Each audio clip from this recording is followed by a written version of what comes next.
Bueno, ¿cuál es la primera reacción que tienen a hacer una ronda de comentarios, preguntas, intervenciones antes de pasar a... Vamos a hacer tres partes. Una, un poco de reacción a lo que acabo de presentar. Luego vamos a experimentar, a ver cómo sale, tratar de aplicar un poco de la metodología que hicimos con IKEA en un workshop de muchas más horas, para hacerlo cortito, a ver si podemos sacar algo.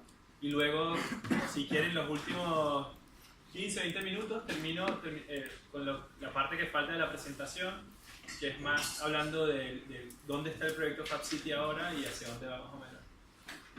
Así que si alguien tiene alguna pregunta, comentario. Sí, una consulta. ¿Sí? Tú comentaste que ustedes obtenían información del proyecto del Smart Citizen y Sí. lo vendían. Sí. ¿Cómo puede detallar un poco más eso? La venta de los datos, ¿cómo? Los datos no. Los datos todavía no. Los datos ahora mismo, bajo los términos de uso actual de los datos, cada dato individual, cada ciudadano tiene acceso a todos los datos que produce, completamente. Pero tú, como usuario de Smart Citizen, no puedes tener acceso a todos los datos. Es decir, tenemos diferentes, ¿conoces API Keys? O sea, claves de acceso. Tú cuando tienes una plataforma de datos, tú puedes generar diferentes niveles de usuario. Entonces, si tú subes un sensor, ese sensor que tú subes, esos datos son tuyos y tú tienes acceso a todos esos datos. Pero si quieres tener acceso a todos los datos de Santiago, por ejemplo, que son sensores que no son solo tuyos, necesitas un nivel de usuario diferente. ¿Vale? ¿Entiendes? Es como, bueno, tú tienes una llave para entrar a una habitación, pero a lo mejor no tienes la llave para el resto de las habitaciones de un hotel. ¿Vale? Y eso primero, esa es la primera lógica. Luego, la verdad es que el tema de la venta de datos en sí mismo, no nos hemos encontrado con el primer caso. Pero nos imaginamos un caso, porque si damos acceso a más datos cuando son proyectos que no tienen ningún tipo de lucro, por ejemplo, o que son proyectos de investigación, o es gente con la que nos interesa colaborar bajo ningún framework, contexto comercial. Pero si nos imaginamos que en su momento la Intendencia de Santiago dice a Smart Citizen Santiago, mire, quiero todos los datos de toda la ciudad. Y entonces tú le dices, bueno, esto cuesta, voy a inventar, totalmente inventado, cuesta $1000 al mes. Entonces tú dices, esos $1000 al mes dedicas 100 para mantener la red y los otros 900 se van a distribuir entre los usuarios que aportaron datos. Y no solo eso, sino entre los usuarios que aportaron datos válidos. ¿Vale? Por ejemplo. Entonces ahí yo me imagino que en algún momento va a existir una economía de datos, en los cuales tu participación y tu aportación se va a retribuir de alguna forma. Pero datos no hemos vendido hasta ahora. Sí proveemos acceso a datos de la plataforma, pero a proyectos que no tienen ningún tipo de fin de lucro. ¿En Europa existe algún tipo de regulación respecto a eso o algo que estén haciendo respecto a eso? El tema de los datos personales. Ahí, Europa ha sido muy... Yo no sé en detalle, no soy experto en este tema de regulación de datos, pero sí sé que Europa tiene una política de datos, por ejemplo, mucho más... protege mucho más al ciudadano que la política de datos en los Estados Unidos, por ejemplo, donde gracias a la operatividad, a cómo operan plataformas como Google y Facebook, que es básicamente los términos y condiciones que tú le das acceso a todos, ¿no? Hay una última ley de la Unión Europea que, insisto, no la sé en detalle, pero que sí ha causado revuelo, sobre todo en las empresas, de preocupación en las grandes empresas, porque ellas funcionan con que el usuario, digamos, cede ciertos datos bajo los términos de uso de esta empresa, pero eso bajo la jurisdicción estadounidense. Entonces hay un tema de competencias, que es lo que yo comentaba antes con un chico de la entrevista, que es que el sector público está reaccionando pero no se está anticipando a todo esto. Es decir, están apareciendo estos casos y es donde responde con regulación, pero ya luego que ha pasado algo y que ha pasado en todos estos años que ya se ha generado como una extracción de datos personales por parte de, especialmente Google y Facebook, ¿no? Por ejemplo, otro caso que no es exactamente de datos, pero que es parecido a este capitalismo de plataforma, como se llama, es el caso de Airbnb, ¿vale? Que es economía liberal, una plataforma que opera a nivel global, con sede en San Francisco, cobra un porcentaje de todas las transacciones de alquileres en todo el mundo y no tiene ningún tipo de jurisdicción regulatoria en Barcelona. Airbnb operó por igual 5 o más años sin ningún tipo de regulación en Barcelona y eso causó que se generara una nueva industria de alquileres turísticos usando la plataforma de Airbnb. Entonces, ¿qué hizo esto? Para que vean cómo la tecnología afecta a la ciudad. Hizo que muchos inversionistas compraran vivienda en los lugares más atractivos desde el punto de vista turístico que no habitan y que solamente los destinan a alquilarlas en Airbnb. Y le sacan mucha más rentabilidad, hasta 6, 10 veces mucha más rentabilidad que un alquiler normal o que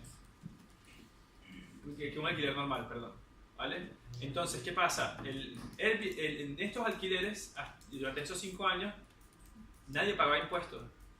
Ni Airbnb ni la persona que alquilaba, porque la administración reaccionó al final cuando ya la cosa fue...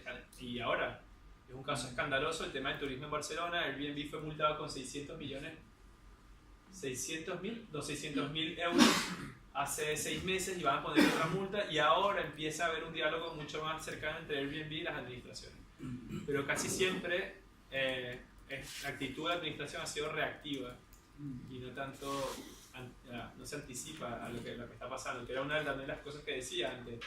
O sea, la administración, yo creo que es interesante también pensar en cómo prototipar escenarios, posibles escenarios, y generar como esto laboratorio de experimentación continuo, ¿no?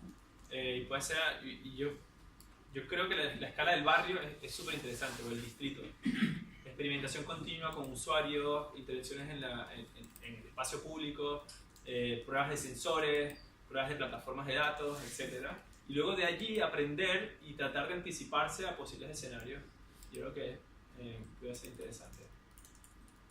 Tomás, un poquito hablando del tema de sensores, quería aprovechar que se habla de la evolución de Smart Cities, y se ha aprendido en la primera etapa y está en una segunda donde está mejorando la experiencia del usuario con el sensor. Sí. Algo de eso nos habló Mara y quería saber un poquito, acá en Santiago se ha hecho ya, Santiago Centro se hizo una vez ya un uso de la versión anterior de Smart Cities. Sí.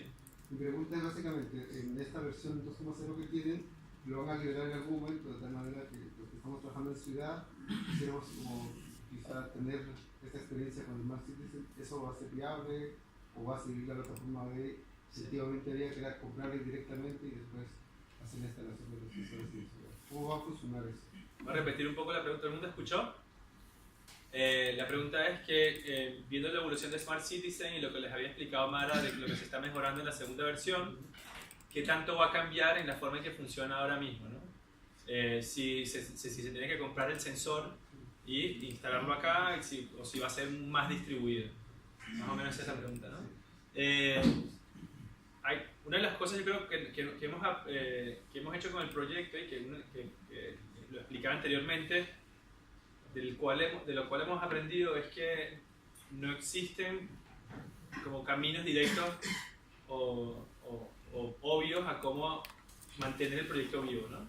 Entonces, como decía, si Smart Citizen hubiese nacido en Silicon Valley, sería ahora una startup y a lo mejor estuviese vendiendo y robando y quitándote datos un porcentaje de, ¿sabes? Y no estuviese haciendo el código abierto. La forma que nosotros estamos innovando es usando financiamiento de proyectos europeos que están financiando la mejora del hardware, del software, de los métodos o las estrategias de engagement o de participación ciudadana como Making Sense y también otras aplicaciones de Smart Citizen a otros campos. la agricultura urbana, a las abejas, lo que explicaba. Entonces, esto está ayudando a continuar el proyecto y generar una mejor experiencia de usuario, que los datos de los sensores sean mucho más fiables y que la plataforma sea mucho más robusta. Y que además tú, cuando decidas implementar Smart Citizen en Santiago, tú puedes ver las estrategias que hemos hecho en otros lugares a través del proyecto Making Sense y puedas generar una versión adaptada a lo local. Entonces, todo esto es open source. El Smart Citizen ahora es open source. O sea, los esquemáticos, los circuitos están publicados. Lo que nosotros garantizamos o lo que hacemos o lo que garantizamos cuando trabajas directamente con nosotros es que acompañamos el proceso, pero lo puedes hacer, lo puedes descargar y lo puedes hacer tú. Será mucho más complejo, te tardará más tiempo, te vas a pelear con el fabricante de circuitos, te va a cambiar un componente y vas a tener sensores que no te van a producir los datos que estabas esperando, pero aprendes ese proceso y ya está. Lo otro también es que no se permite el uso de esos archivos para vender, es decir, es una licencia no comercial, es open source, lo puedes descargar, lo puedes replicar, pero no se puede utilizar con fines comerciales, y menos con la marca Smart Citizen. Sí, tú hablabas del tema de la propiedad intelectual, la economía circular. Decías que la propiedad intelectual moría o pasaría a ser a llevar en el fondo, en el tema de la economía circular. Yo creo que si para algo es útil la propiedad intelectual es para todo lo contrario a lo que está siendo utilizado ahora. Es decir, por ejemplo, hay gente que está registrando patentes de conocimiento del Amazonas, por ejemplo. Empresas que extraen conocimientos o fórmulas de cierto tipo de mezclas de plantas en el Amazonas, que hay empresas que la quieren patentar. No, pero te hablo, es un ejemplo, va en la misma línea. ¿ya? La propiedad intelectual, yo no creo que muera definitivamente, pero igual puede ser muy útil para proteger y garantizar de que ciertas tecnologías se mantengan abiertas, ¿vale? A diferencia de cerrar tecnologías para generar mecanismos de explotación económica de esas tecnologías. Como hoy día. ¿Cómo? Como es hoy día. Exactamente, ¿no? Entonces, eso por un lado. Por otro lado, en el paradigma de producción distribuida, el diseño o el diseño de un producto, ya su valor no está en los valores que acostumbramos a tener ahora, en qué símbolo de estatus me da, en cuál es la estética o quién lo hizo, el diseño del autor, sino yo veo que el diseño está evolucionando a que tu diseño es bueno si lo copia mucha gente, por ejemplo. Y esto pasa en el movimiento Maker. La gente que tiene más reconocimiento, que es más reconocido en la red, es la gente que habilita a otros a hacer cosas. Y no solamente el diseño solo, sino además la documentación de cómo tú instruyes a otros a copiarte. Entonces esto es un cambio fundamental, pero que también tiene muchos retos porque no siempre se garantiza la retribución a la persona que genera ese valor, ¿no? Luego también no significa que todo el mundo contribuya, porque lo pasa en Wikipedia, ¿no? Esa es la regla del 1990. Esto es una gran curva, ¿vale? De Wikipedia, que es que el 1% son los principales contribuidores de toda Wikipedia, de todo el mundo.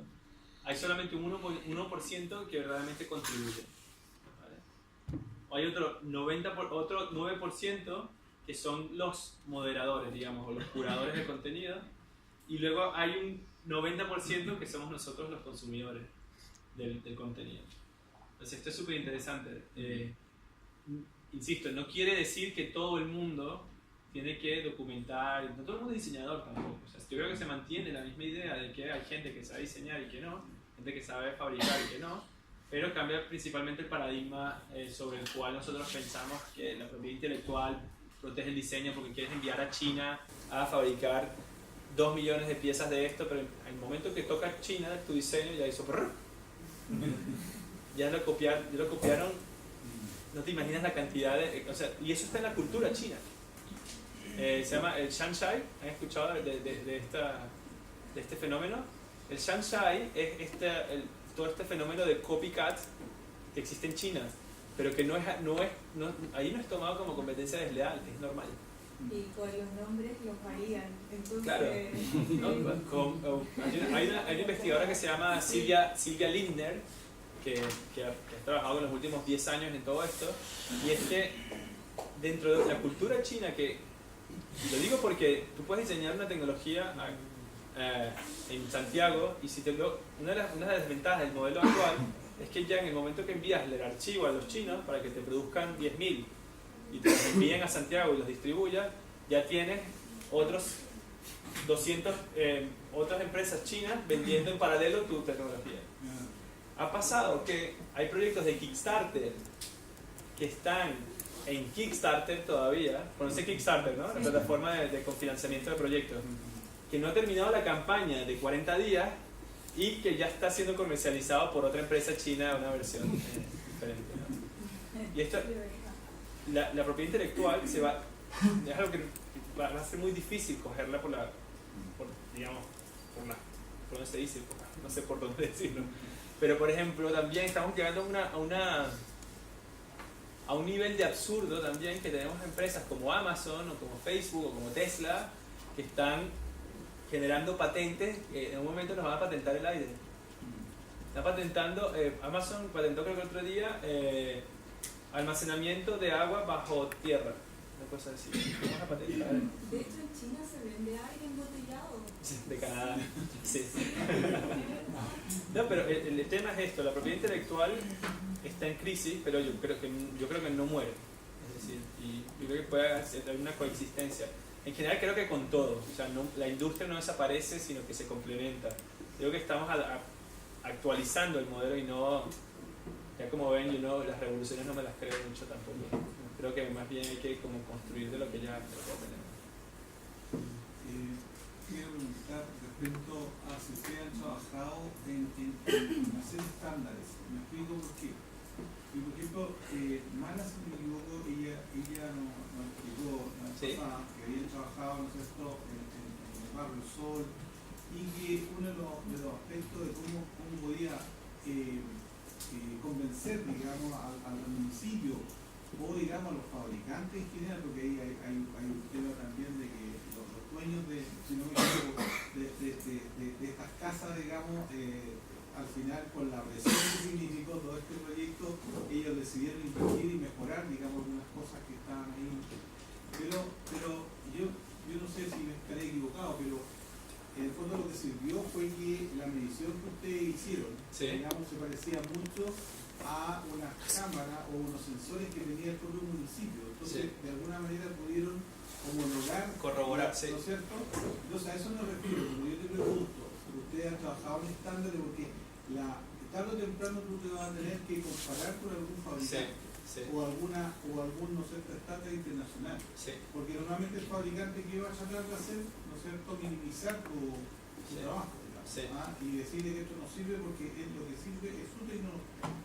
Entonces, ¿cómo haces tú para poder, entre comillas, yo sé que no es competir, pero en el fondo, tarde o temprano, como esta otra tecnología está mucho más masificada, tiende a haber una comparación, digamos, tiende a haber una validación. Sí, y yo creo que es súper importante tenerlo. Y también una de las claves que yo veo, y un poco en el comentario anterior, es cómo complementar lo que ya existe. O sea, hay cosas que son buenas para lo que son buenas, ¿no? Por ejemplo, no tiene sentido imprimir en 3D tornillos o tuercas o hacer piezas que son estándar. No tiene sentido. ¿Cómo no tiene sentido decir, bueno, ahora los sensores solamente son de los ciudadanos? No, hay sensores. Una de las claves en el momento que nosotros planteamos el proyecto era que había una inversión del Estado en unos sensores muy caros, pero solo podían tener unos cuantos, una decena de sensores en la ciudad, cuando nosotros lo que estamos diciendo es podemos llenar prácticamente la ciudad de sensores con lo mismo que tú estás invirtiendo en 10 sensores. Es que le están botando el negocio. Entonces, eso en el fondo la industria lo toma como una agresión. No, pero es complementario a la industria, porque entonces nosotros podemos usar los sensores calibrados, y de hecho hay trabajos de investigación en esto, que es cómo calibrar sensores de menor calidad con sensores de mayor calidad. Y usar algoritmos de inteligencia artificial, por ejemplo, que para ese tipo de cosas son muy buenos en poder actualizar los sensores. A lo mejor los sensores muy caros a lo mejor se calibran cada mes, pero tú a lo mejor un sensor más barato necesitas calibrarlo cada 6 horas, por ejemplo, ¿no? Entonces, haciendo que estos sensores a través de Internet de las Cosas, inteligencia artificial, estén conectados, tú puedes hacer que la red se autocalibre de alguna forma. Y esto tiene que tener estándares, obviamente. O a lo mejor también elegir ciertos proyectos donde no se necesite mucha exactitud, mucha precisión, de modo de poder usar esto con sensores más normales, ¿no? O sea, más que es otro de los errores que comete la administración algunas veces, que lo que nos hemos encontrado es que tenemos una administración en Barcelona, la Super Smart City, hace 5 años, se usaban sensores de 11.000 euros para medir el ruido en una calle. Un sensor que es para un estudio de grabación, es para otras aplicaciones.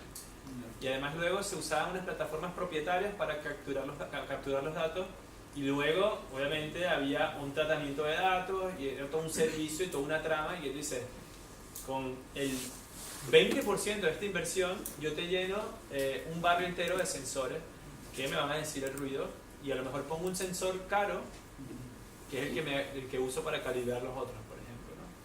Pero esto, sí, estoy totalmente de acuerdo contigo, pero lo de los estándares es clave y es súper interesante. Es una de las discusiones, yo creo, que ahora en todo el tema del Internet de las Cosas, cuando los datos, o sea, qué tipo de lenguaje tienen que hablar estas cosas conectadas. Y en el caso de los sensores, sobre todo los sensores de ruido, los de calidad de aire también, que es un temazo, se está trabajando mucho en el tema de los estándares. Y por encima de esos estándares está el tema de qué significan estos estándares, que son la regulación, a nivel europeo, cuando a partir de qué cantidad de decibelios es considerado contaminación acústica, a partir de qué cantidad de partículas en suspensión en el aire es considerado contaminación. Sí, por eso como que está abierto, entienden las cosas, dependiendo de los fabricantes, cada uno está tratando de posicionar su mercado. Exactamente. ¿Sí?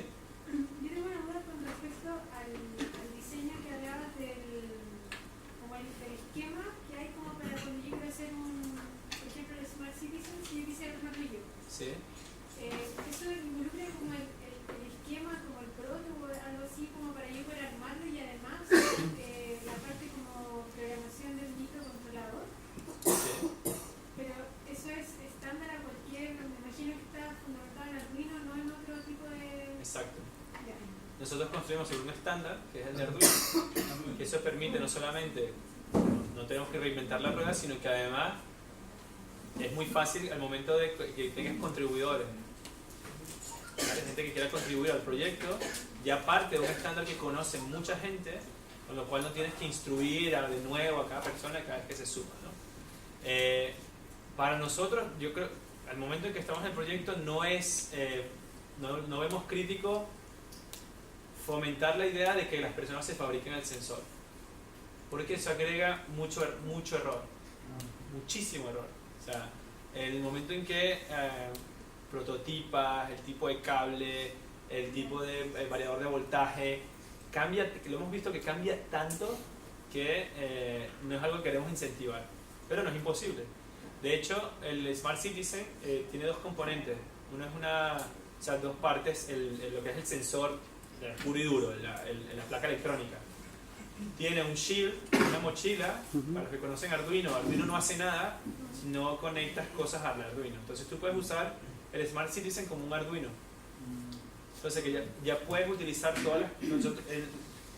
Normalmente decimos que es un Arduino en esteroides, porque hace mucho más que un Arduino. Entonces si el Smart Citizen, si tú quieres hacer con un Arduino lo que hace Smart Citizen, sería así de la cantidad de shields que le tendrías que poner. Entonces hemos reducido que en ese kit tú puedes tener conexión a Wi-Fi, micro SD, que es poner una tarjeta de memoria, un RTC, que es mantiene el tiempo, un reloj. el reloj microcontrolador, sobre todo cuando capturas cuando está offline el sensor, cargador de batería, o sea, una cantidad de cosas que no están en Arduino y lo puedes usar con otros sensores, por ejemplo, ¿no? Y eso lo ha hecho mucha gente, como el tema de las abejas y de los cultivos acuapónicos. Pero el fabricarte todo desde el inicio, bueno, no sé si tiene sentido.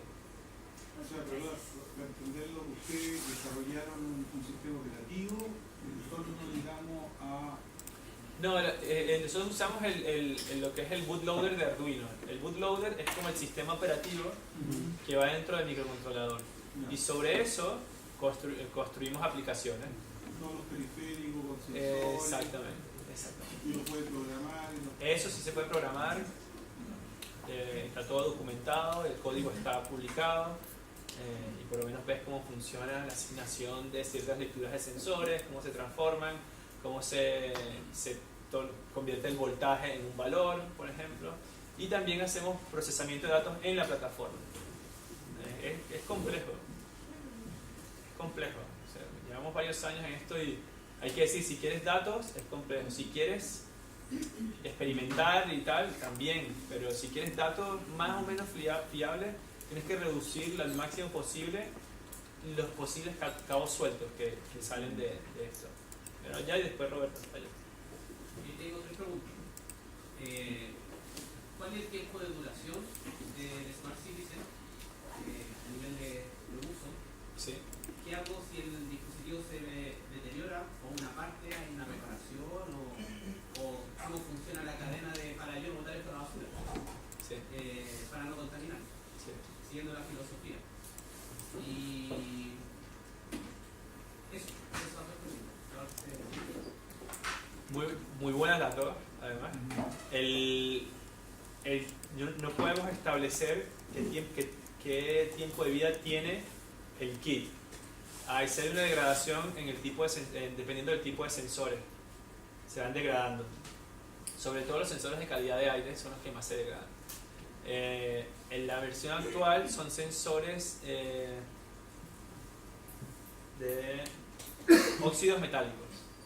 ¿Vale? Es una resistencia que varía de acuerdo a la lectura, de acuerdo a la intervención de un elemento en el aire, y eso es lo que hace que se convierta en un voltaje y ese voltaje se lo convierte en el dato.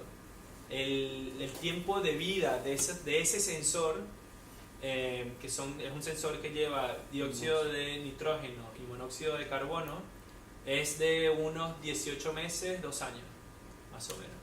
El resto de los sensores te puedo decir que tienen vida hasta que les caiga agua encima o por otro tipo de fallo, exacto, fallas por un pico de temperatura. El tema de la economía circular alrededor del proyecto es un temazo que no tenemos ahora mismo una política establecida, fija, pero que es algo que hemos estado discutiendo bastante y estamos abiertos a ideas. Hay un modelo muy interesante que es el de Fairphone, que es una iniciativa de teléfono móvil con cadenas de suministro transparentes, que se llama Fairphone, como de justo, teléfono justo, que es una iniciativa del Fab Lab de Ámsterdam, que nos gusta bastante, que es como ellos están tratando de conectar también con los Fab Labs maneras en las cuales el Fairphone, en caso de fallo, primero lo hacen modular, y luego en caso de fallo puedan utilizar los Fab Labs para reemplazar alguna de las piezas o cambiar. Exactamente. Ahora mismo el volumen de Smart Citizen ha sido relativamente bajo de uso, porque hemos tenido 1.400 sensores producidos en total, y no hemos visto esa necesidad de generar ese servicio, entre comillas. Pero sí es algo que tendría que ser clave bueno, tú a lo mejor, seguramente, no solamente a lo mejor, que seguramente vincularemos el hecho de tener un Smart Citizen con una conexión con tu Fab Lab local como el punto de referencia. Me conté una pregunta. ¿Me puedo conectar solamente al sitio web de ustedes o puedo usar, por ejemplo, un servicio de Amazon Web Service o Open? Con el Smart Citizen, si lo reprogramas y lo puedes hacer, sí. O sea, tienes acceso a un Arduino con unos sensores y simplemente cambias el protocolo de comunicación y con qué ese video reconecta. Pero tengo que meter no es una configuración que yo haga y le cambie el dominio. No, nosotros, sí, puedes cambiar el código, o sea, ya viene en el código de Arduino, ya tú puedes cambiar, puedes establecer a dónde este sensor va, a quién le va a hablar. ¿Vale? Entonces en nuestro código dice, bueno, conéctate al Wi-Fi, una vez que estás conectado, conéctate con este servidor, etcétera, etcétera, etcétera, ¿no? Este pairing es lo que... Esta configuración es la que haces una vez que conectas el sensor con la plataforma. ¿Vale? Pero al final del día es un hardware con un software por encima, o sea que lo puedes modificar y hacer que hable con otro. O sea, además no es hardware, nosotros somos compositores de hardware, o sea, agregamos hardware, no es que desarrollamos una antena de Wi-Fi o una cosa que es totalmente propietaria, sino que son estándares, todo es bastante estándar, y si obviamente hacemos que todo sea muy fácil, extremadamente fácil para la gente usar nuestra plataforma, que es lo que nos conviene, o sea, para generar tráfico, generar masa crítica y luego seguir construyendo sobre eso. ¿Roberto? Como para complementar un poco el tema de la estandarización, en muchos sistemas que tienes como de recurso cerrado, el problema es que no puedes saber exactamente cómo está programado. En plataformas como Arduino es un poquito más fácil, más simple cambiar el código, añadir más sensores, etc. Sí, sabemos cuál es el tema. Me imagino que ellos tienen una cantidad de colaboradores importantes, seguramente porque el mismo procesamiento de información debe ser muy complejo, porque hay algoritmos que normalmente tienen que hacer filtraje digital, tienen que hacer procesamiento digital. Hay toda una técnica que tiene que ser validada además, o sea, cuando ellos hacen un estudio, ya eso también tiene que estar de alguna manera validado, ¿cierto? Tiene que haber un cierto soporte, digamos, teórico, digamos, y con gente especializada que lo hace. No hay que llegar y, digamos, adquirir el dato después que el procesamiento del dato. Entonces hay una serie de capas ahí, me imagino tú debes saber mejor que yo, digo, pero yo me imagino que ahí hay un tema también. Yo opino respecto a eso que al final uno tampoco quiere emular un super sensor de condiciones ambientales en la ciudad, como que quiere que la gente genere información para que la misma gente lo ocupe, y es descentralizar como también el uso que se le da a la información, como en el sentido de que tampoco es que uno no quiere generar una medida exacta del tema, sino que quiere como democratizar y extender el uso y la llegada de la información a toda la gente. Eso lo entiendo. Entonces, lo que pasa es que tiene que haber un piso básico que te permita analizar información, o sea, sí, si no hay... Por ejemplo, pero hay niveles de... por ejemplo, o sea, está todo documentado de cómo hemos hecho las cosas, está todo documentado. En la plataforma tienes acceso a la documentación donde hay preguntas frecuentes y te dice cómo calculamos la fórmula de cada uno de los sensores, por ejemplo, ¿no? Y por otro lado, la plataforma en sí mismo ofrece está construida sobre APIs. Entonces, cuando un tercero quiere usar esas APIs, está también documentada cómo utilizarla, ¿vale? Específicamente. Y obviamente construimos con la misma lógica que hicimos con el hardware de construir sobre estándares como Arduino, lo mismo hacemos con la plataforma. O sea, no inventamos la rueda. Esa es otra de las cosas fundamentales, que es conseguir trabajar sobre plataformas abiertas. Eso es importante también, que te permitan, por un lado, una fácil adopción, pero luego también tienes acceso a mayor innovación, capacidad de innovación. Eso nos ha pasado con Smart Citizen, que ha venido gente a trabajar en el proyecto y no tienes que, o sea, ya partes como de unas lógicas que ya no tienes que empezar desde cero, ya aparte, si alguien sabe de Arduino, sensores, etcétera, ya llega y trabaja y boom, ¿no? directo al grano, y genera menos complejidad. Entonces, esto, volviendo a la propiedad intelectual, es como un cambio también súper interesante, porque ya no estás construyendo tu sistema propietario para que nadie lo copie y que nadie lo entienda, sino que es todo lo contrario, quieres que cada vez más personas lo entiendan, que lo usen, que lo repliquen y que contribuyan, ¿no? En esa misma línea, pero hablando un poco más de resultados, o son 1000 y tantos los que ustedes han tenido por alrededor del mundo. Así. ¿Qué ha llamado más la atención en cuanto a las datas que han logrado rescatar? O sea, ¿qué datos, por ejemplo, han logrado levantar y comparar? ¿O qué ha llamado más la atención en hemisferios, en países o conclusiones? Nosotros hicimos el primer piloto serio de Smart Citizen, lo hicimos en Ámsterdam. Y esto fue en el año 2013, y fue una colaboración con Amsterdam Smart City. Y hicimos un experimento de 3 meses en los cuales dimos sensores a 100 ciudadanos, y los pusieron en sus casas, y luego estos ciudadanos iban al Fab Lab cada cierto tiempo a compartir, compartir la experiencia que han tenido con el sensor, y también luego el Fab Lab los ayudaba si tenían algún problema, etc. ¿no? De eso, lo más interesante de ese piloto, y que pasó a ser totalmente secundario, y quiso hacer que los datos fuesen totalmente secundarios, es que entendimos un poquito las dinámicas de participación y dónde fallábamos con Smart Citizen, ¿no? Y una de las cosas fundamentales que fallábamos era asumir que la tecnología iba a ser utilizada porque sí, porque somos geeks y porque nos gustan los sensores que son blancos, y porque tiene impresión 3D, y porque tiene Arduino, y porque tiene una plataforma de visualización de datos, y tú asumes que claro, esto le tiene que gustar a todo el mundo, pero la gente necesita, por ejemplo, que la interfaz sea mucho más amigable, necesita la agencia humana, es decir, como la coordinación. Tienes que llevar de la mano a un ciudadano que va desde cero a adoptar un sensor y a instalarlo en su casa.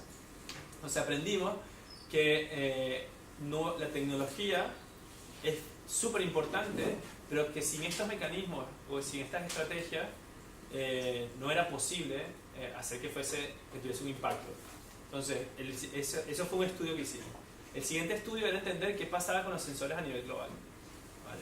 Y de nuevo, lo interesante no eran los tipos de datos que capturabas y decías, mira lo que está pasando aquí, lo que está pasando en Ciudad del Cabo, no sé dónde, sino era ver cómo las personas conectaban el sensor estaba conectado por un par de días y ya ¡pum! Y nunca más. O sea, mucha gente, la gran mayoría de los sensores, y tengo que decirlo, no están conectados ahora, de esos 1200. Entonces, esa apropiación no pasa porque haya un sensor y haya una plataforma. Pasa porque haya un acompañamiento y porque ese sensor esté vinculado a algo mucho más tangible y más real para las personas. Y eso nos llevó a hacer la intervención en la Plaza del Sol a través del proyecto Making Sense, que ahí por fin, después de 5 años, usamos los datos generados por Smart Citizen para cambiar una situación en la plaza que estaba invadida por gente bebiendo en la calle, haciendo ruido hasta las 3 de la mañana, casi todos los días en verano. Y ahora no solamente el outcome no es solo eso, sino también ahora hay una comunidad de vecinos que se sienten empoderados. A través de un aparatito y a través de unos mecanismos de articulación de esta comunidad, hemos logrado que una comunidad se sienta capaz de decirle al ayuntamiento, mira, esto está pasando, llevamos 20 años con esto, nunca has hecho nada, este dato lo dice. Bueno. Esto cambia el power dynamics totalmente, la dinámica de poder. Entonces, creo que ahí el tema de los datos también se tiende como a generar fetiches, ¿no? Alrededor de los datos. Nos encontramos también que los sensores de calidad de aire son muy baratos y son baja calidad. O sea, verdaderamente ahí tenemos un gran reto de hacer mejor procesamiento de datos de los sensores de calidad de aire, y también luego estamos trabajando ahora en agregar, porque el Smart Citizen es además extendible. Entonces añadimos un apéndice que es unos sensores de calidad de aire de mayor calidad, con lo cual solventamos un problema. También está el tema de la utilidad de cómo hacer que Smart Citizen, una vez que, por ejemplo, si se te dañan los sensores, puedes seguir usando la placa con un Arduino, pero puedes además añadirle sensores a tu placa de sensores. Ya lo respondiendo a la otra también un poquito. Oye, y con respecto a las normativas estas que de repente le exigen a los aparatos electrónicos que no vayan a explotar así como le pasan a los celulares, ¿tienen algún estándar eso definido? Hacemos un poquito de trampa, pero no digan a nadie. Es que no, el mayor requerimiento, sobre todo en Europa, es el tema de la radiofrecuencia. Y usamos un módulo de Wi-Fi que ya está homologado. Entonces, con la homologación del módulo de Wi-Fi homologamos todo el sensor. Y otro de los trucos que hacemos es que no lo vendemos como producto, sino como kit. Eso también cambia fundamentalmente en el tema de liability. Es decir, tú haciendo un kit dices que bueno, esto no es un producto cerrado, la persona tiene la capacidad de ensamblarlo, con lo cual te liberas un poco de esa limitación que tiene, por ejemplo, un teléfono móvil, que es todo lo contrario. ¿Eso homologado en laboratorio, dices tú? Sí. Ah, ya. Pero hacer todo el proceso de homologación de todo el sensor nos cuesta como 5.000 euros.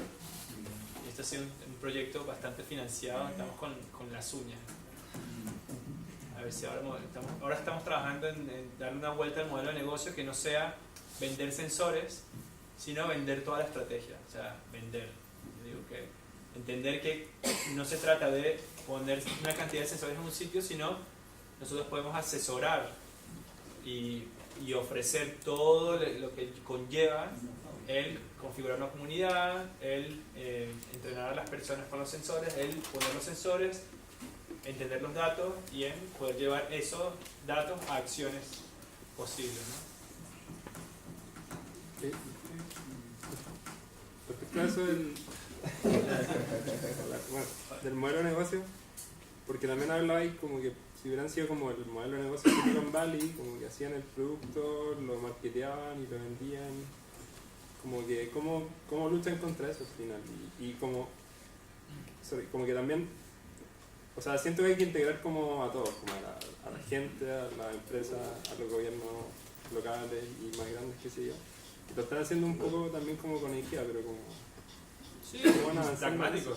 Yo creo que en un momento vamos a hacer que una parte del proyecto, vamos a lo mejor hacer un Smart Citizen Premium que parece un Nest y es una cosa así como que tal, lo pones y lo configuras con la voz, ¿no? Dice Smart Citizen, esta es la cara de tal, como tipo como Alexa, una cosa así, ¿vale? Premium, chao, chao. Pero luego la idea de tener esta comunidad en marcha, un experimento a gran escala de ciencia ciudadana, usarlo como herramienta política, que es también otra parte clave, esto no lo vamos a dejar nunca. O sea, pero probablemente hagamos algo, ¿por qué no?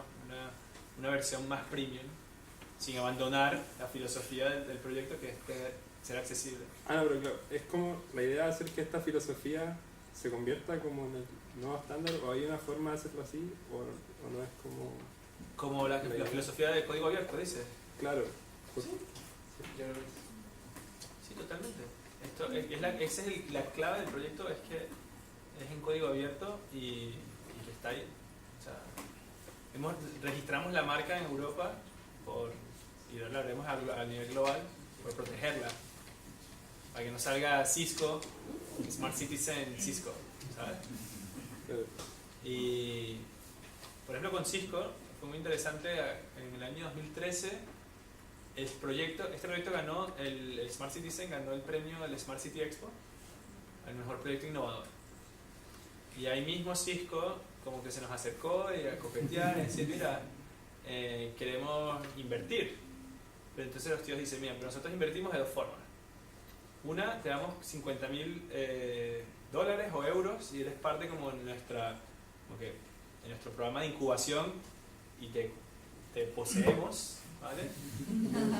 ¿Vale? Así directamente. O te damos 2 millones de euros por 10% de la empresa de Smart Citizen, ¿vale? Entre el 10 y 20% de la empresa. Pero vamos a entrar y vamos a asumir el control. O sea, y además nosotros somos una aplanadora. O sea, si yo pongo 2 millones de euros, tú vas a hacer las cosas como yo te diga. O sea, tú vas a seguir teniendo el 80 o 90% de la empresa, pero vamos a ir con un rodillo y te vamos a decir cómo escalar esto y vender. Y el interés de Cisco era súper interesante, porque el interés de Cisco no era ni en los datos, ni en el sensor, ni en la filosofía, ni nada. Cisco se ha estado encargando de generar proyectos de Internet de las Cosas para aumentar la cantidad de dispositivos que se conectan a redes de Internet.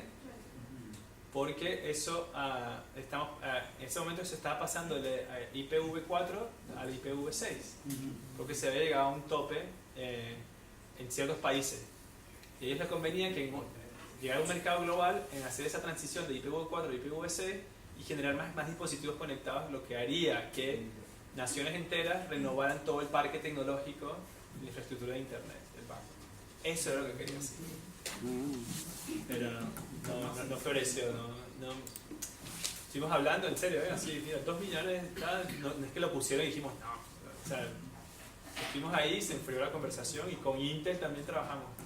Que es súper interesante porque yo hablo aquí, digo, las empresas, los gobiernos, pero hemos trabajado con empresas y con gobiernos. Y con Intel, yo era parte del laboratorio, con Mara, hacíamos el doctorado juntos en el Intel Research Lab en Londres. Y era muy interesante porque luego veíamos que Intel sacó esta placa Galileo, el Edison.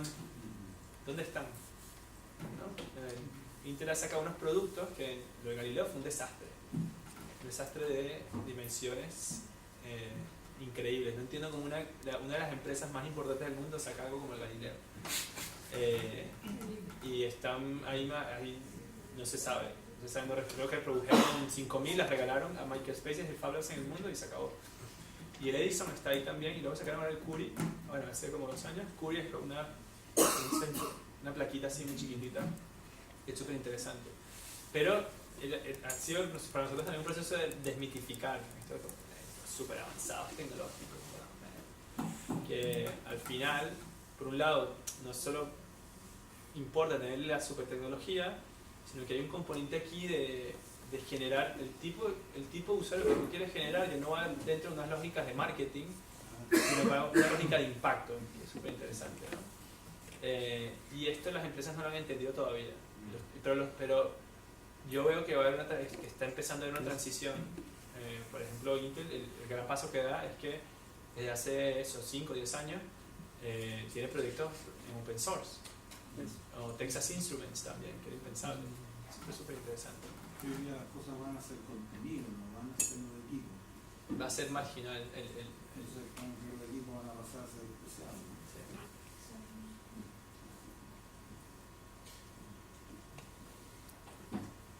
Sí, una consulta. Yo vi un proyecto con Ikea que ustedes tenían. ¿Cómo estamos en el tiempo? Sí, luego ahorita en 5 minutos vamos a hacer una cosa y después. Así.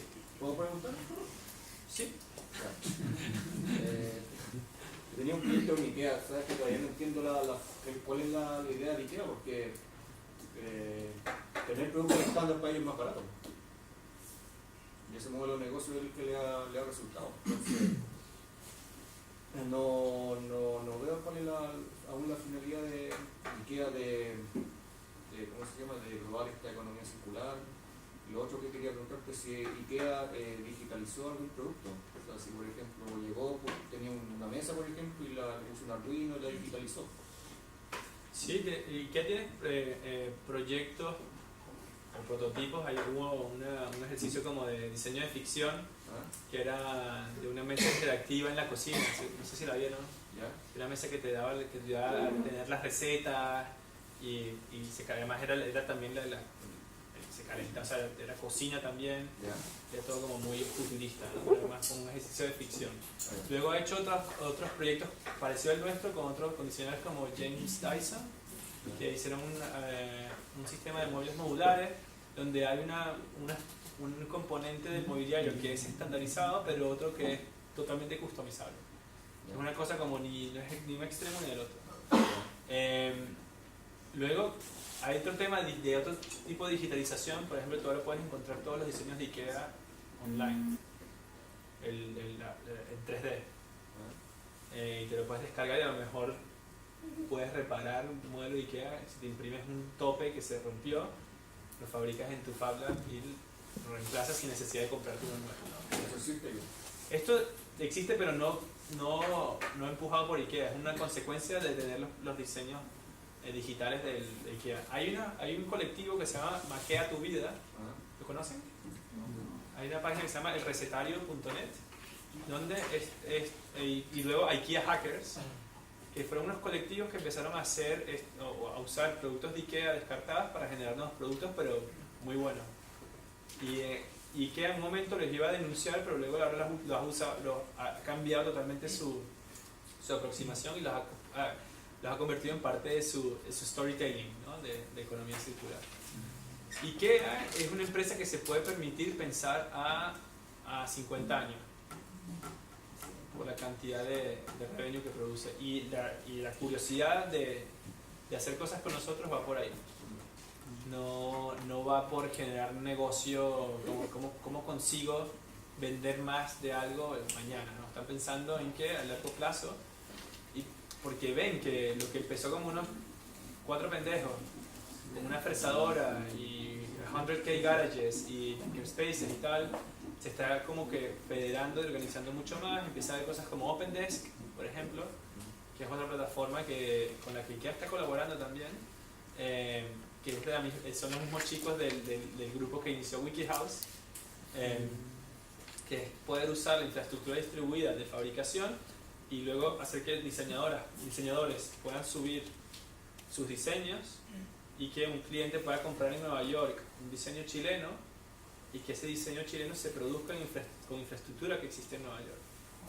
Entonces en la plataforma OpenDesk se registran los fabricantes, se registran los diseñadores y se registran los consumidores. Y ahí interactúan, ¿no? Y esto, y high-end, o sea, muy buenos productos. Es algo que IKEA ve pasando y dice, espérate un momento, pues aquí hay algo que me está indicando que las cosas están cambiando. Pero no creo que IKEA esté buscando generar el siguiente gran negocio con esto. Lo que sí entiende que esto va a cambiar la forma en que se distribuyen sus productos, seguro. Va a cambiar fundamentalmente cómo se va a reorganizar la producción. Hay un tema también de geopolítica, el control de los recursos, la inestabilidad general normalmente tengo aquí el bosque en Brasil, tengo aquí, ¿entiendes? Está todo como muy controladito, pero el mundo es cada vez más inestable y esta idea de controlar muchas cosas, a una empresa como IKEA yo creo que también, y entiendo, le da cierto miedo, ¿vale? Es decir, también la idea de reducir riesgos a través del uso de tecnología es interesante para ellos. De ahorro logístico también. Ahorro brutal. O sea, con eso ya se paga todo. Exactamente. Yo interpreto 2 cosas. Uno es la participación ciudadana, ¿Sí? y lo otro es la economía colaborativa. Con todo esto que recibió durante esta clase.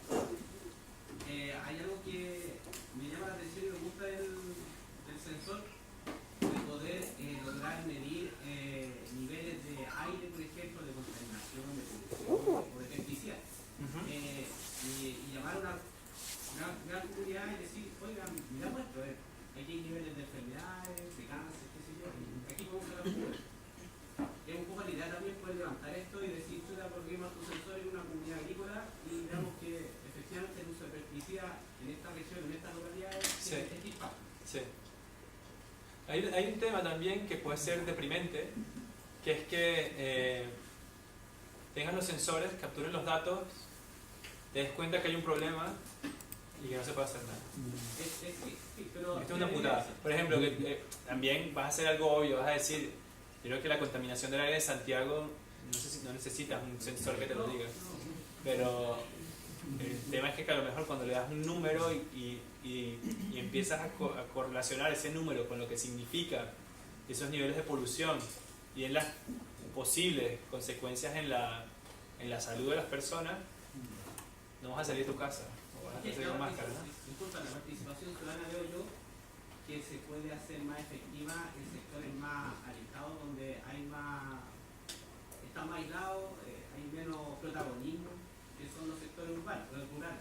No, pero yo creo que también en la ciudad hay células urbanas muy interestes a escala pequeña, ¿no? Que puede ser una manzana, puede ser una calle, puede ser un barrio, que lo puedes comparar. O sea, a mí también yo creo que hay un tema con la aproximación que estamos haciendo ahora nosotros, de poder entender el Poblenou, este barrio en Barcelona, como nuestro laboratorio va por ahí.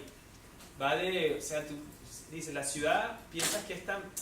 Y tú te imaginas que es algo que puedes como que controlar. Dice, bueno, ¿por qué la alcaldía de Santiago no decide hacer mañana tal cosa y la hace? Y no es tan así, ¿no?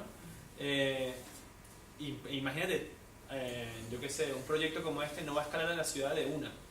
Entonces la idea esta de trabajar a células más pequeñas es comparable con lo que tú dices también de estas comunidades más pequeñas, alejadas, pero por ejemplo, no sé, hay temas que en lo de la Plaza del Sol fue muy claro.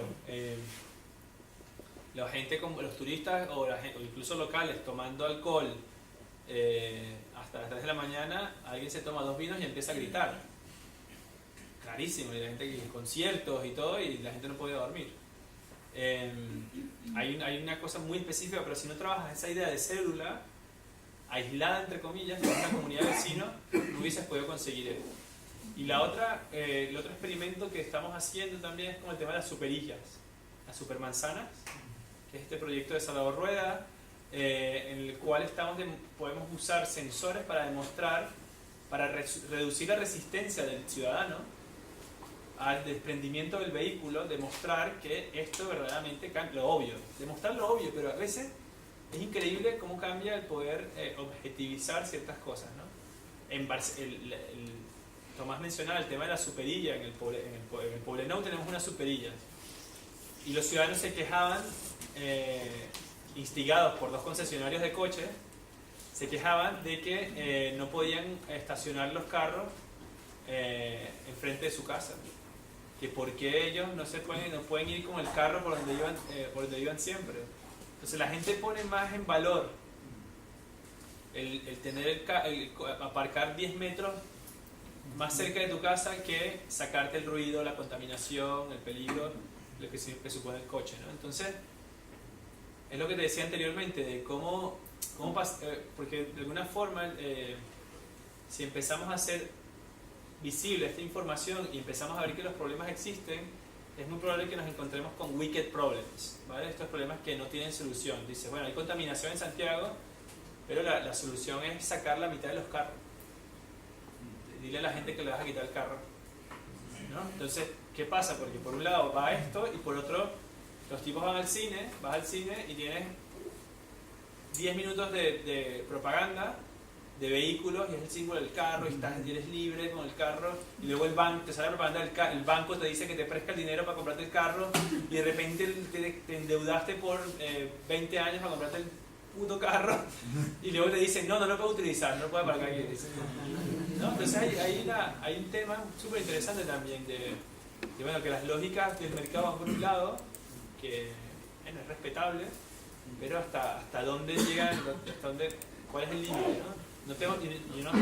No sé cuál es, pero por eso yo creo que hay que incentivar intervenciones pequeñas, generar narrativa alrededor de ellas e ir prototipando, y a lo mejor no es sacar los carros, hay unos tipos ahí, por ejemplo, en Santiago sería interesante probar una tecnología que se llaman recubrimientos fotocatalíticos, ¿vale? Que son es el componente principal de estos recubrimientos es dióxido de titanio, que se utiliza lo que hace este recubrimiento que puedes aplicar sobre pavimentos, sobre edificios, es que el reflejo de la luz ultravioleta del sol genera una reacción química en las partículas de suspensión en el aire que hace que se junten, y estas partículas, una vez que se junten, caen. Entonces reduce la contaminación del aire. Esto es probado y existe, y nosotros lo estamos utilizando en un proyecto europeo, ¿no? Entonces puedes hacerlo a lo mejor en una calle no, pero puedes hacerlo en una manzana y demostrar, y pones unos sensores y demuestras, bueno, ¿qué pasa si pongo el recubrimiento, cómo se comporta la calidad del aire cuando lo pongo, cuando no lo pongo? Y empiezas a demostrar y yo creo que es la manera, de alguna forma, de salirte de esa inamovilidad en la que se cae cuando el problema es muy grande.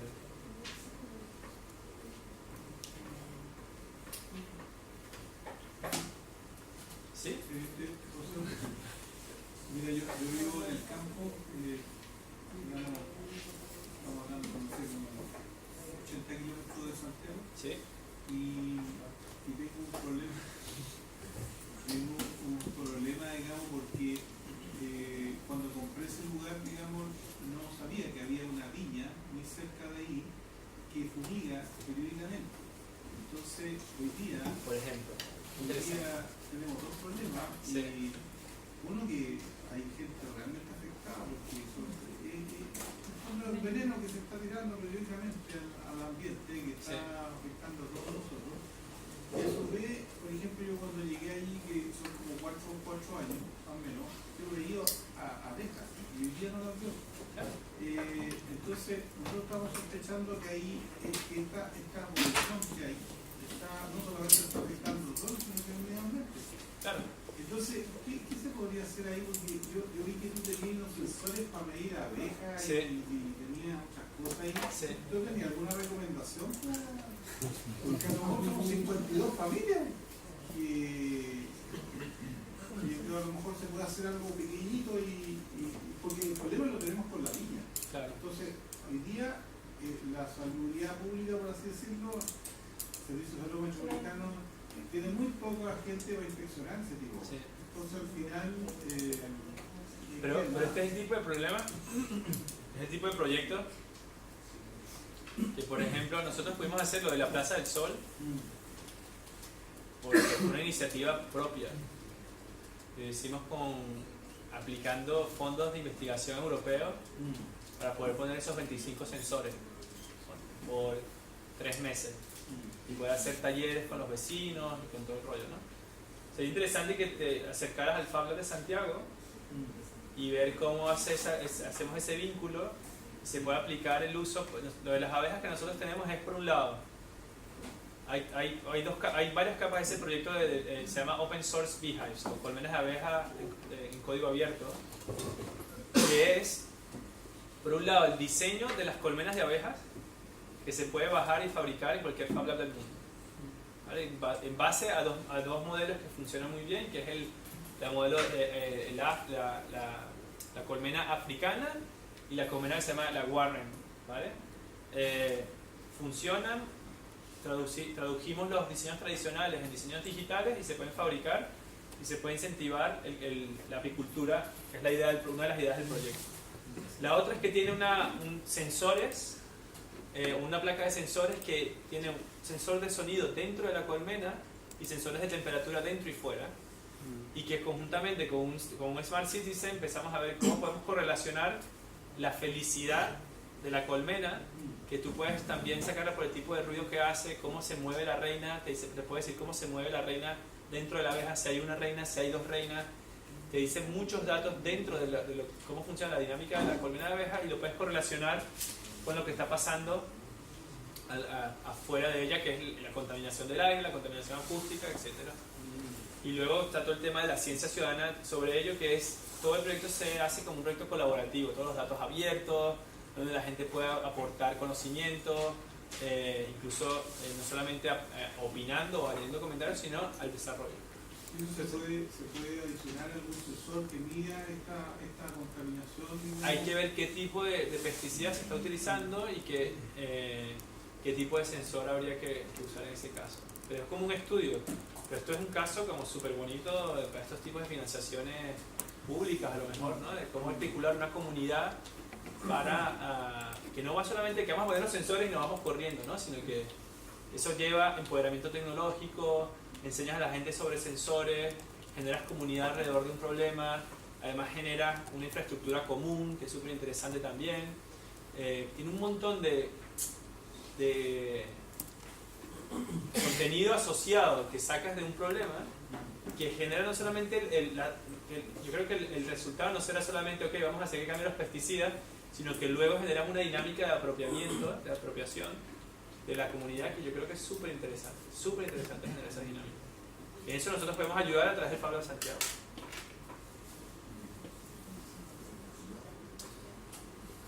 Yo quería hacer el ejercicio, pero es que tenemos 8 minutos, pero les explico. No se ve mucho, ¿no? Con IKEA, nosotros le planteamos que le propusimos un framework, y esto a lo mejor se los dejo para food for thinking, para tarea, ¿vale? Que era,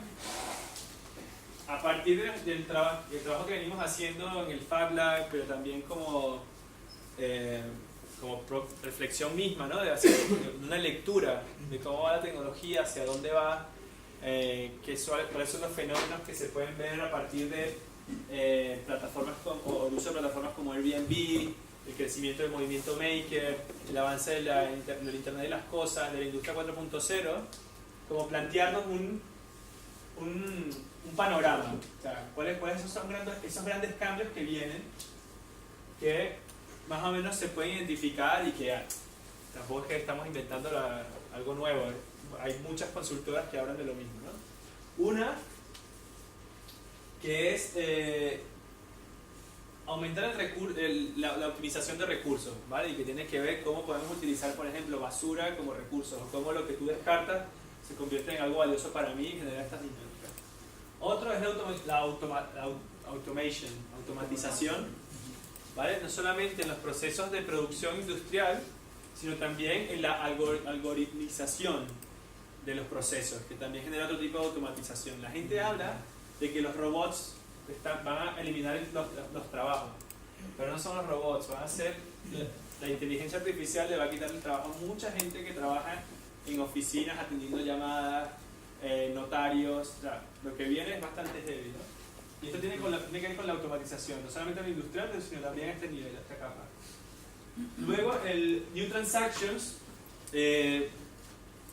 esto lo sacamos un poco como de la idea esta de generar las nuevas formas de dinero que se están generando a través del uso de Bitcoin, blockchain, ¿no? Que puede ofrecer mecanismos de generar transacciones que se agregan un valor, se monetiza un valor que no es necesariamente el valor financiero de algo, ¿no? Sino otro tipo de valores, ¿no? Y esto genera nuevas transacciones. Luego, como el cambio de paradigma del querer poseer cosas al querer tener acceso a cosas. Y este es uno de los cambios de paradigmas fundamentales. En Europa sobre todo, se ha cambiado una tendencia a que las generaciones jóvenes quieren tener un carro, por ejemplo, y lo que quieren tener quieren poder moverse. Entonces tener un carro es un dolor de cabeza y el símbolo de libertad por autonomacia es esto, en lugar de tener un carro. O sea, antes era el caballo, luego el carro, y debe tener un móvil bien conectado, te da mucha más libertad que estar metido en una cabina de metal, ¿vale? Y luego la idea de la economía colaborativa y que no solamente le llama yo siempre decía un poco, para mí la idea no es la idea solamente del sharing economy, ¿no? de la economía colaborativa, sino también la producción colaborativa, ¿no? Esta idea del movimiento open source y la aparición de fenómenos como los Fab Labs generan nuevas formas de producción local y de coproducción entre ciudadanos, que puede ser otro de los grandes paradigmas que van cambiando. Entonces, estos eran como los 5 grandes cambios que nosotros les planteamos al equipo de IKEA, y luego le decíamos que de alguna forma esto pudiera definir ciertas direcciones, o ciertas direcciones, ¿sí? En lo que son sus tiendas, ¿vale? El gran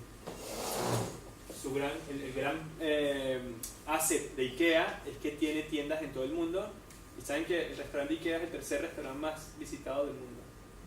Es el tercer restaurante más grande del mundo. Creo que después es McDonald's y hay otro restaurante italiano, que es una tienda de IKEA, pero hay mucha gente que va a IKEA a comer. Es muy loco. Entonces decíamos que la dirección de estos espacios de retail o de las tiendas eran que se van a convertir en portadores de ciertos mensajes acerca del futuro, el tipo de vida urbano que la gente quiere tener. O sea, contienen un mensaje que están localizadas dentro de la ciudad. O sea, planteamos que salía de la periferia y esta tienda de la fábrica bajo demanda dentro de la ciudad. O sea, se embeben dentro de las comunidades, forman parte de las comunidades, o a lo mejor con tiendas más pequeñas. Nosotros hicimos este ejercicio en junio del año pasado, y que en octubre empezó a hacer experimentos de poner tiendas dentro de Barcelona, en Madrid y en Londres. tiendas que van más allá de la venta de un objeto, sino que ofrece servicios asociados al objeto. Están abriendo IKEA un Fab Lab dentro de una de las tiendas en Suecia, ahora en otoño. Las tiendas que son productivas, esta idea de nuevo, ¿no? O sea, no solamente que están locales en la comunidad, sino que las tiendas producen cosas bajo demanda. Y luego las tiendas como un vehículo para empoderar a sus consumidores. Entonces todo esto genera un nuevo tipo de relaciones en el que va a cambiar la forma en que IKEA se relaciona con las personas o con los clientes, con los objetos que contienen esas tiendas o los que producen esas tiendas, con el efecto que causa en la ciudad el hecho de que IKEA cambia la configuración de su estrategia, cómo se relaciona con la ciudad, y obviamente la espacialidad misma de la tienda cambia. O sea, pasa de ser un gran almacén a ser a lo mejor una fábrica flexible con infraestructura para el reciclaje de materiales, con un Fab Lab, ese tipo de cosas. Entonces, el ejercicio es usar esta matriz para generar intersecciones entre estas diferentes áreas de cambio y los posibles futuros de las tiendas de IKEA y generar narrativas en torno a estos áreas de cambio, a estas escalas donde cambian las cosas. Entonces les dejo como ejercicio que si quieren aplicarlo a lo que quieran, o lo dejo para que se queden pensando en poder entender. Esto puede aplicarse, lo estamos aplicando de hecho a la industria de la alimentación también. Usamos este framework, hicimos un taller en el País Vasco en torno a cómo se pueden también entender hay grandes cambios de paradigma, cómo van a afectar la industria y cómo generan diferentes escenarios en diferentes escalas. Entonces la idea es generar narrativas, generen historias, o le cuentan una historia a sus esposos, esposas esta noche, le dicen cómo los robots van a cambiar la forma en que las tiendas reciclan. Pero ya empezaron a conversar en un idioma propio, así que tuvieron que conectarlo, ¿no? ¿Cómo? Sí. Sí. Son peligrosos, digamos, la inteligencia artificial. El problema con la inteligencia artificial, el problema con la inteligencia artificial es que solo el 2%, está representado solamente el 2% de la población mundial en los equipos que están desarrollando las grandes inteligencias artificiales, tanto DeepMind que es de Google o de Facebook. Son hombres blancos con unos pensamientos raciales criticables. Entonces estas lógicas es como cuando tú crías un bebé en un entorno violento, ¿vale?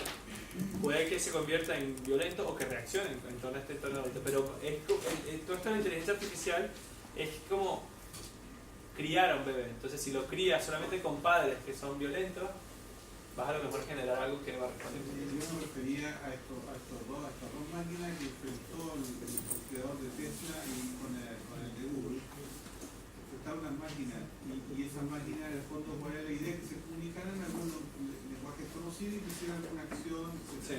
Pero inventaron su lenguaje propio. Sí. Entonces, y ellos empezaron a comprar, o sea, a todo efecto nos estaban comunicando, en realidad sí lo estaban haciendo, porque habían inventado un lenguaje que no entendía nadie. Y de hecho, según lo que dicen, ni siquiera los científicos lo entendieron y tuvieron que desconectarlo. Entonces, sí, pero igual tú te pones a dos niños juntos y empiezan a desarrollar también su... Sí, pero son humanos. Pero es que hay una lógica humana detrás de la inteligencia artificial que al final no está esto es machine learning. O sea, tú lo que estás entrenando a una computadora a reaccionar a reaccionar a la capacidad que tiene a acceder a una gran cantidad de información.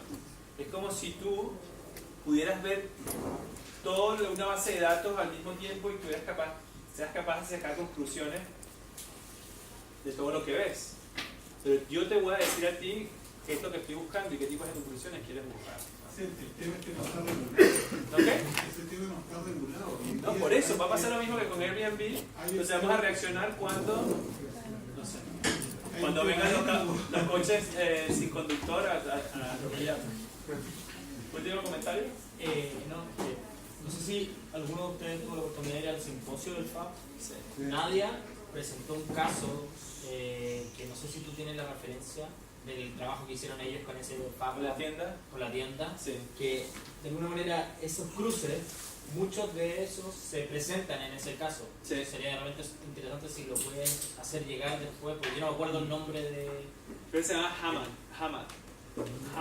Una tienda de ropa holandesa. Hema.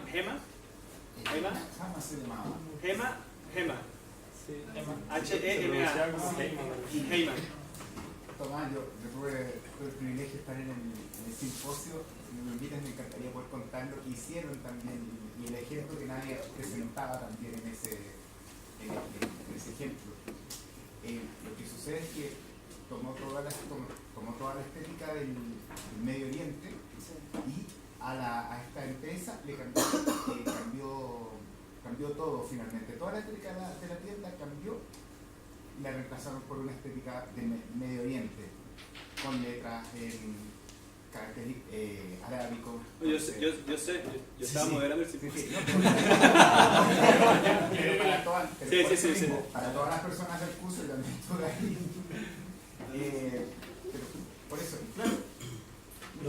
Las tiendas como portadoras de mensaje y cómo afectan a las personas, o sea, ese ejemplo es muy bonito porque habla del retail, habla de una intervención.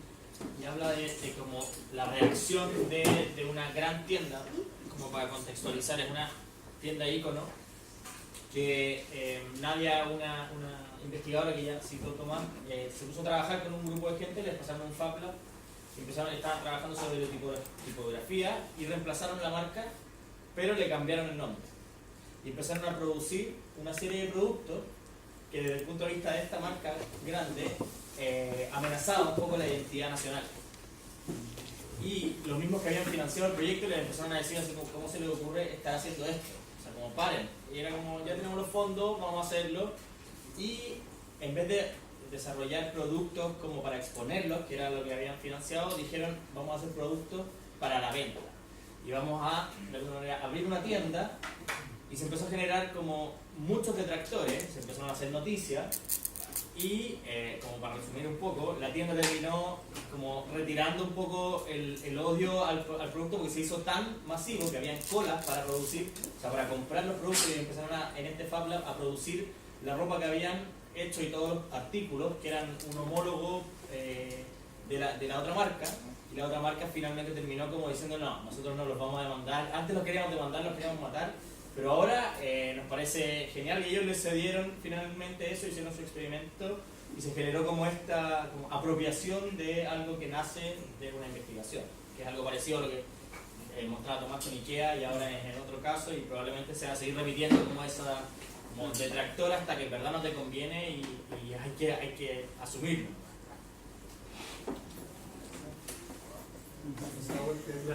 Gracias. Sí. Es interesante buscarla. ¿Alguna cosa más así de vida o muerte que hay que decir?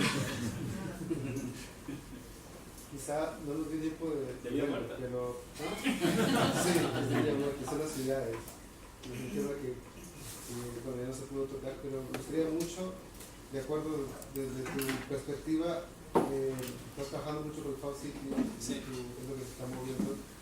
Quisiera que dejaras algo con lo que viviste en Santiago, con la ciudad que visitaste el sábado, de ver ahí unas recomendaciones o algunas cosas que tienes que nosotros que estamos acá, estamos haciendo cosas con la universidad o desde las organizaciones, estamos de alguna manera marcarnos.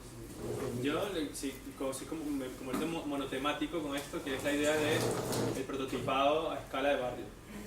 O sea, y que esto es aplicable en Santiago, en Valparaíso, ofrece muchas oportunidades en entender el ecosistema local, conectar ese ecosistema local con un tipo de intervenciones que vengan a partir de una identificación de problemas específicos, generar comunidad alrededor de estos problemas y sobre todo poder usar el medio tecnológico. Normalmente se usa como un trigger de cosas que están más abajo. Al final, en el experimento de Barcelona con Smart Citizen, eso fue como el gatillo, ¿no? Que disparó un poco toda la intervención, pero es útil, es súper útil el poder tener ese gatillo, ese tipo de intervención. Por ejemplo, hacer intervenciones con máquinas de Precious Plastics para poder generar conciencia de reciclaje, generar productos a través de ellos, hacer experimentos de poner una tienda de reciclaje de plástico temporal por un marco de tipo pequeño.